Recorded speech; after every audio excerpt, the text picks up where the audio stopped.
Now it's out again. Hey, and welcome back. You're watching Liquid Lunch, and I'm John Tobacco. We're on Newsmax TV, as we are every day from noon to 2 Eastern, coming to you live from the Newsmax headquarters, high atop Midtown Manhattan. We're in the Question Tequila Studios. The Dow is still middling around, down about 80 points as we speak, but no great news out there. But great news in studio. We have the only Scaramucci that matters joining us again, Deidre. That's harsh. And she's putting on her earring. Definitely a better looking one. There's no doubt about that. Yeah. She's the better. Well, I don't want to take any liberties that will get me in the doghouse with we Anthony. sometimes have these issues, Yeah, but technical. Here we go. There we go. Perfect. Okay. So Deidre, thank you for joining us on Liquid Lunch again. Thank you. I hope you guys had a great summer. Clearly the more responsible Scaramucci, because when we schedule you to come on, you show up. You care about us. Anthony has been scheduled time and again and cancels on us. He cancels on me too. What does he? So occasionally, he's a busy guy. I imagine so. Are you guys? But I don't take it personally, so don't take it personally. No, I'm not. It's just all over the place. Are you guys having a nice time in the Hamptons? We are. We're officially back. So I made it my first item of business to come here. Wonderful. Thank you. Literally, fantastic. we came back on Sunday, and here I am. So my first item of business is I want you to take a look at this clip. Okay. And then we're going to talk about it. Let's do this. This is Anthony's most recent position on the president. Okay. That I'm sure you're well prepared for. I know all about it. Trust me. Well, you're going to tell our audience all about it, hopefully, right after this. Okay. We have the lack of predictability is due to the president's irrational emotional state right now. I've been saying for the last 2 weeks that he's melting down at the core. A couple of more weeks like this, I think it's an unmitigated situation. You've got to get Republican leaders to come in and say the truth now at some point. When did Anthony go anti-Trump? So this what was the factor? It wasn't a condition of you taking him back, was it? No. Yeah. About 2 weeks ago, he went on Bill Maher, and everything went south from there. So it wasn't necessarily that he all of a sudden went. He was slowly unhappy with things that were going on. And then he came out and said it, and everything, proceeded from there. I referenced this once before when I listened to the Mooch and the Missus, your wonderful podcast. Thank you. There was, this conversation with Maria Menounos where Anthony talked about the turning point in your life and everything. Is there anything? Lives? No. In his life, in people's Okay. life, when they, what was the, touchstone that sent you? Was there one thing, like when you guys are having a discussion, it was like, that's the straw that broke the camel's back? The child separation policy was a big thing for both of us. But I think some of the racial stuff, or as he saw it, racial stuff, or as a lot of people see it, racial stuff, really turned him. I think that was the second thing that was like, okay. But he didn't go against him totally. He was saying 9 out of 10 things I agree with him on. This is one thing that I wish he would do a little differently.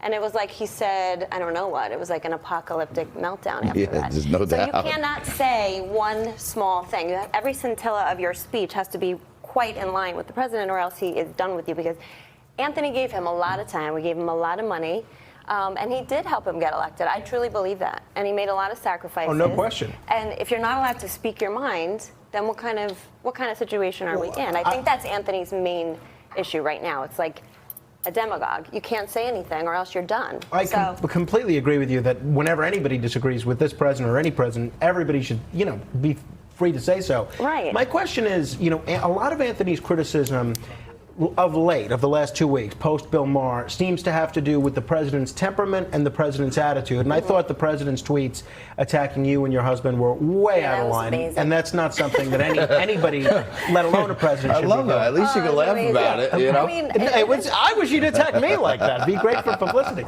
Gosh.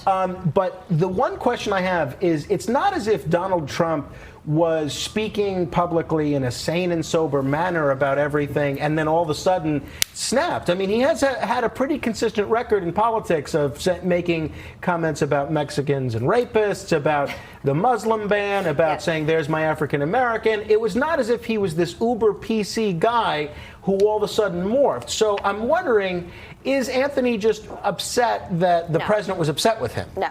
He's not just upset. He knew this would happen, so he was trying to avoid this. He knew if he strayed at all, he would be done with. But I don't think that's really what it was. I think, you should have Anthony on it. Yeah. Okay, well, we're not going to make you answer let's for it. stop talking about Anthony. He's almost banned from the show for the amount of cancellations. It's like a really good restaurant. Honestly, I'm going to go home and yell at him. I would say 3 or 4 times we've had him booked. Well, you're our favorite Scaramucci anyway. But Yeah. talk to us about this podcast, the Mooch and the Mrs. podcast, which is now, for whatever reason, I guess it has a lot to do with the recent publicity, more popular than ever. Everybody's talking about it. Yeah, we've only had one podcast since everything went down. So it's been, today is another one, so we'll see what goes on. But yeah, I mean, I think our ratings have gone up because everyone is interested in seeing what Anthony has to say about it and how now I'm reacting to it, because we were thrown into this negative spotlight 2 years ago when he was full Trump train. And now I'm waking up like on a Monday morning and reading about me and I'm crazy and I'm this and that. And I'm like, what the hell did I ever do? I'm like, literally, I voted him into office. And I tried to support Anthony as much as I could as he helped the president. So it's been an interesting 2 weeks. And our family has taken quite the incoming. So. I can imagine. Well, my question, though, is more about what it's like to work with someone, even if it's on a once-in-a-while basis, that you're married to. What toll does that take on a relationship, both professionally and personally? Well, it helps in some ways because you understand each other's stresses and pressures, so you have a better understanding of what goes on in someone's day, so you're not as hard on them when you come home. But it's I don't know, you spend more time together, which is a plus and a minus, because sometimes you want to wring each other's neck at the end of the day. But in this case, I mean, the podcast is a good thing for us because we get to air our grievances and sort of hear what other people have to say. So it helps us in some ways. So that's not the typical working environment, you know. Let's talk about much more important things. What's that? The hair. Oh, my hair, I know. The hair very controversial. is very I don't know. What do you think? I'm still trying to figure it out. I think you look great. I feel so weird. I feel like an old lady, though. Do I look like an old lady? I think it looks great. You tell me. No. No? Okay, yeah. No. So Anthony said, what's with the hair? Because I did that right after the whole Trump thing. And he's like, are you going to dump me or something? Like, why did you just chop off your hair? If some woman could cut her hair that quickly, she could cut her man that quickly. So That's what someone told him. Are you thinking about dumping Absolutely him? not. You're not? No. But I just thought that was funny. It made him nervous that I went out and cut my hair. Well, if he's nervous, he must have reason to be nervous. I think he's just nervous because he knows he dragged me back into the Trump, hurricane again. And you could always, there's all these extension things now. So well, like, that's if what you I said. ever feel What's the like worst going case scenario? I could go back and slap some extensions. Naturally. Men don't have all these options. Well, luckily you guys both have hair. Well, John makes pretty prolific use of topics. This is the magic of television here. But Frank has a full it looks Brillo. good in person, I have to say. Listen, I'm trying my best here.